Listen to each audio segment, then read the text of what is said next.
উনি নিঃসন্দেহে boundary cross করছে, সীমারেখা লঙ্ঘন করছে। এখনো কিন্তু সবচেয়ে এন্ট্রেন্স পজিশন আছে কি হচ্ছে লালমনিরহাট বসে বর্ডারের কাছে শিলিগুড়িতে। ডিপলি দেখেন না সবকিছু, কিন্তু বাংলাদেশের সামনে চ্যালেঞ্জ আছে। বাংলাদেশের ভিতরে গোয়েন্দা বৃত্তি এত বেড়ে গেছে, বিজেপির বড় নেতা কি কারণে তাকে এখানে পাঠালেন? গভীরে যা, কি হচ্ছে সামনে, উত্তর ভারতে কি হইতে পারে। উনি যেভাবে সবকিছু বলেছেন আমার ভালো লেগেছে। একটি বিষয়ের ব্যাখ্যা প্রয়োজন, সেটা হলো এই যে পররাষ্ট্রনীতির কথা বলা হচ্ছে, কিন্তু ফরেন পলিসির বাংলা কি রাষ্ট্র আছে বলতে সে লেখা? ভারত বলতেছে বিদেশ নীতি, খেয়াল করবেন। পাকিস্তান বলছে ফরেন পলিসি। আপনার রাষ্ট্র লিখলেন কেন?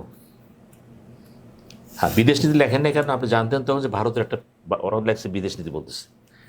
বিদেশ নীতি তো আপনি তার শব্দ আপনার রাষ্ট্র কথা বাদ দিতে পারতেন তো। পরদেশ নীতি বড় দেশ মানে যেগুলো আসেন, আপনার শব্দের তো শেষ নাই। আপনি বই আবিষ্কার করেন, বাংলা একাডেমি আছে না, পণ্ডিতের সাথে বসেন, কোন শব্দটা আমার জন্য ভালো হয়। কথা হলো নতুন দেশ, নতুন কনসেপ্ট নিয়ে আসে। আমি তার সাথে সম্পূর্ণ একমত যে এটার বাংলা পররাষ্ট্রনীতি হয় না। কেন হয় না? আরও আসে। আমার নীতি তো শুধু দেশের সাথে না, আন্তর্জাতিক সংস্থা আছে না, জাতিসংঘ আছে না, ওআইসি আছে না, বিভিন্ন মাল্টিন্যাশনাল কর্পোরেট আছে না, ওয়ার্ল্ড ব্যাংক আছে না। নীতি একটা দেশের নীতি, সুতরাং এটা একটা সহজজাত সীমাবদ্ধতা আছে। তো আপনি ভালো কথা উত্তর করছেন। আমি আপনি টকশোর মাধ্যমে দৃষ্টি আকর্ষণ করতেছি স্বয়ং প্রধানমন্ত্রীর এই বিষয়টা আপনি একটু চিন্তা ভাবনা করেন যে আমাদের দেশের আলোকে আপনি দেন না, যেটি দেন আপনি, কিন্তু এখানে রাষ্ট্র কথা আসবে না, আরো ব্যাপক করেন এটা। দ্বিতীয় কথা হচ্ছে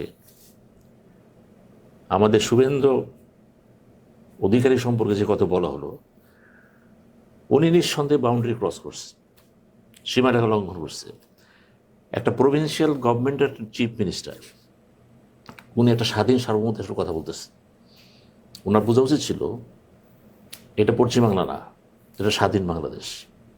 এবং সেই ক্ষেত্রে আমি মনে করি আমার দুইজন বক্তা এখানে তার প্রতিবাদ করছে, সেটা আমাদের রাষ্ট্রীয় পর্যায়ে প্রতি আসা উচিত ছিল এখানে তীব্র বোধে। আবার এক্সেন্সের কথা আছে এখানে। এখানে জিয়া রহমান একটা ঘটনা বলি আপনি। জিয়া রহমান কিন্তু 2 ইন্ডিয়া পলিসি চালু করছিল, one with the central government, other with the neighbouring provinces. এবং সেই ক্ষেত্রে কিন্তু সফল ছিল সে, কারণ এন্টি কংগ্রেস গভর্নমেন্ট থাকলে আমাদের সুবিধা ছিল তখন। এখন যেটা হয়েছে 2 ইন্ডিয়া পলিসি টিকবে না, কারণ central on all the provinces, শুধুমাত্র মিজোরাম বাদে সবই কিন্তু বিজেপি হয়ে গেছে। এখন এই অবস্থার ভিতর দিয়ে যেহেতু যে কোনো বক্তব্য, আসামের সেই হিমেল সম্রাট কথা বলেন, সেও তো কথা বলতেছে, ভাষা দুজনেই কিন্তু একরকম। এখন এই যে ভাষা কথা বলতেছে, অমিত শাহ তো বলছে লাত্তিদা ফেলাই দিবি, যে নাগরিকতা আইন নিয়ে কথা বলছে। এই ভারতের বুকে কিন্তু আপনার 1 কোটি ভোটার তারা আউট করে দিল, কিন্তু মুসলমানদের সঙ্গে বেশি ছিল। কিন্তু এই যে স্পেশালটা কী হচ্ছে এখানে, কি সরকার কথা বলবে না? ওই কিছু মধ্যপ্রাচ্য চলে আপনি বলে দেবেন, এই সেই ওই জুমার নামের মসজিদে যেয়ে বলে দেবেন আল্লাহ দোয়া করেন কি প্যালেস্টাইনদের, সবাই প্যালেস্টাইন তো বহু দূরের ব্যাপার। এইবার কি হলো, আপনাকে তো কথা বলতে হবে কেন এটা হচ্ছে। এইখানে দুইটা যে গুরুত্বপূর্ণ, সেটা হলো আমাদের সরকারের পররাষ্ট্রনীতির যে বেসটা আছে, এই বেসটা কেন বলতে পারতেছে না? অবিলম্বে দরকার বাংলাদেশে কিন্তু একটা সংসদের ভিতরে, বাংলাদেশে কিন্তু কনসেনসাস ফরেন পলিসি নেই।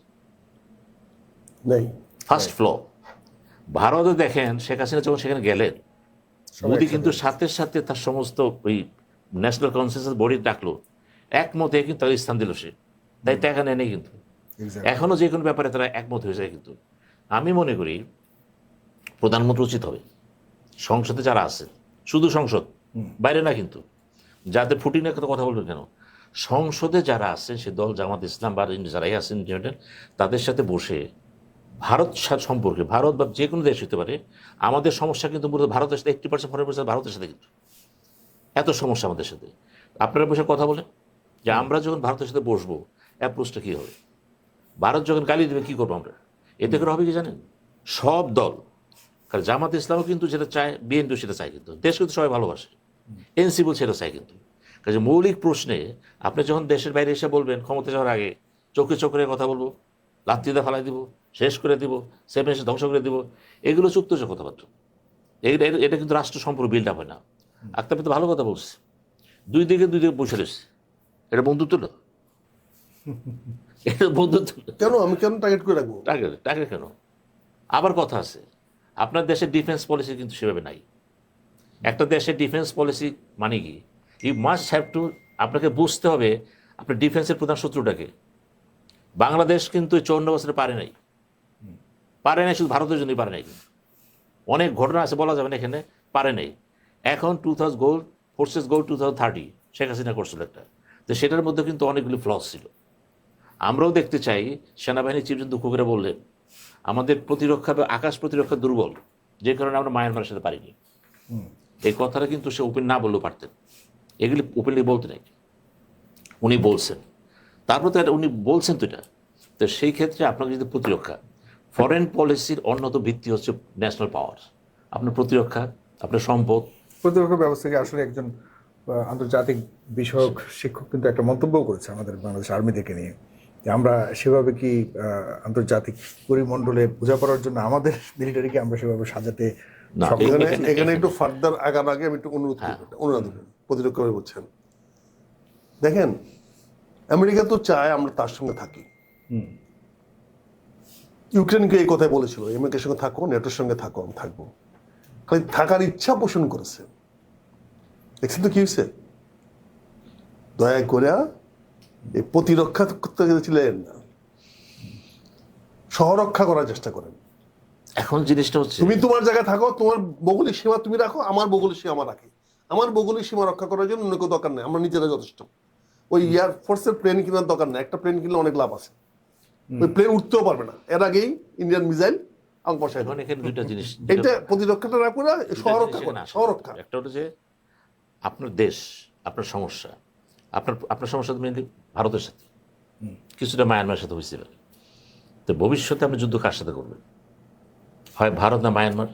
কারণ ভারত তো বিরোধ দেশ, আপনাদের ইসরায়েল না, হওয়ার সুযোগ ওদের ভবিষ্যতে নাই। যদি অনেকে বলে ফেলায় যে পাকিস্তানের সাথে করেন, একটা মুখ দিয়ে দিবে, এই সমস্ত কথাবার্তা না। কথাবার্তা হলো যে প্রতিরক্ষা ব্যবস্থা নিয়েও কিন্তু আলোচনার সুযোগ আছে। এই সমস্ত ক্ষেত্রে কিন্তু অবশ্যই আপনাকে সংসদে প্রধান বিরোধী দল যারা আছেন, দল বসে ন্যাশনাল কনসেন্সাস করে ফেলানো যে আমাদের এই সেক্টরে কী কী করতে পারি আমরা। তখন সুবিধাটা হয় কি, যে সরকার যা বলবে অপোজিশন একই কথা বলবে, তখন মেসেজ চলে যাবে কিন্তু যে এই ব্যাপারে কিন্তু তারা একমত আছে। এখন আমাদের এই ধরনের ত্রুটি বিচ্যুতি, যেটা বললেন আমাদের শ্যামা ওয়েদ পররাষ্ট্র প্রতিমন্ত্রী, উনি হয়তো ওনার অভিজ্ঞতার কথা বলছে, উনি যা বোঝে তাই বলছে।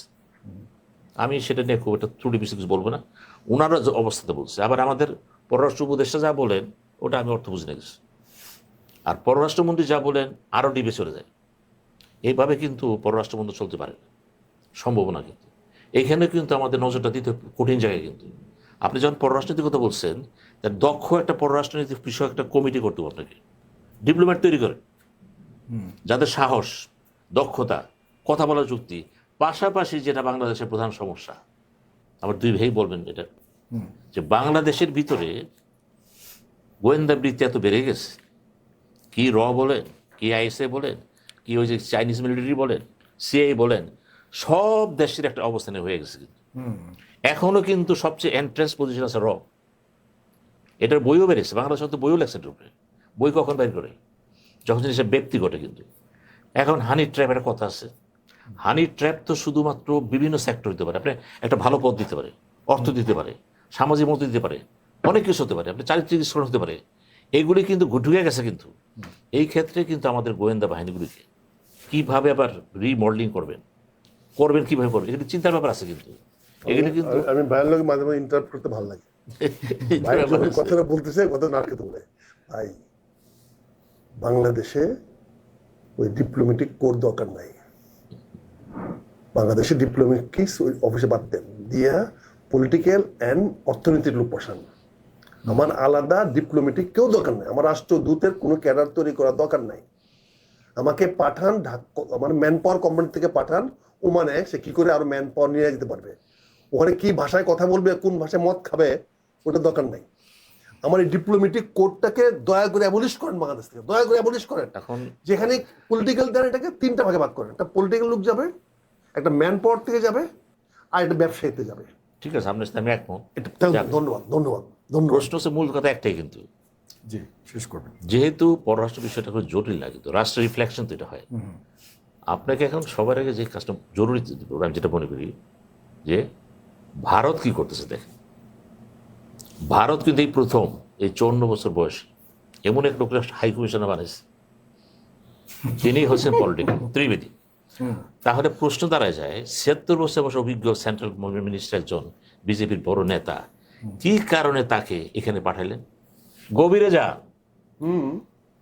কি হচ্ছে সামনে, উত্তর ভারতে কি হইতে পারে, কি হচ্ছে লালমনিরহাট বসে বর্ডারের কাছে শিলিগুড়িতে, ডিপলি দেখেন না সব কিছু। কিন্তু কিছু একটা ঘটে গেলে আপনি কি করবেন?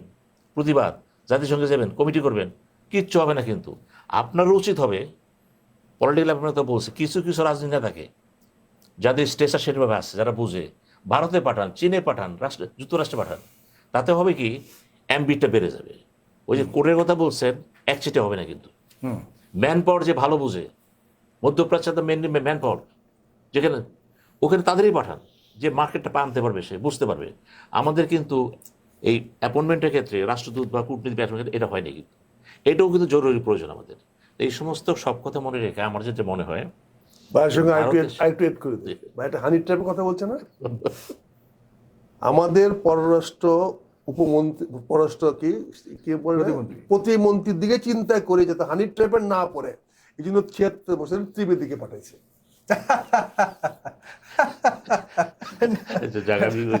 এখন প্রশ্ন